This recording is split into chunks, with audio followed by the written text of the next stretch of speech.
భాజపా కాంగ్రెస్ మధ్య హోరాహోరీ పోరు నెలకొన్న గోవాలో ఎన్నికల ఫలితాలు హంగ్ అసెంబ్లీ దిశగా సాగుతున్నాయి. రాష్ట్రంలో మొత్తం 40 నియోజకవర్గాలు ఉండగా ఏ పార్టీకి సాధారణ మెజారిటీ దక్కలేదు. కాంగ్రెస్ పార్టీ అతిపెద్ద పార్టీగా అవతరించనుంది. ప్రభుత్వ ఏర్పాటులో చిన్న పార్టీలు కీలక పాత్ర పోషించనున్నాయి. 2012లో 21 స్థానాలు నెగ్గి అధికార పీఠం అధిరోహించిన భాజపా ఈసారి కాస్త వెనుకబడింది.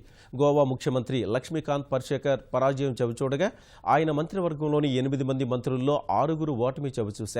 సొంత నియోజకవర్గం మండ్రేమ్లో 7,219 ఓట్ల తేడాతో ముఖ్యమంత్రి లక్ష్మీకాంత్ కాంగ్రెస్ అభ్యర్థి దయానంద్ చేతిలో ఓటమి చవిచూశారు. గోవా ఉప ముఖ్యమంత్రి ఫ్రాన్సిస్ డిసౌజా మపుసా నియోజకవర్గం నుంచి గెలుపొందారు.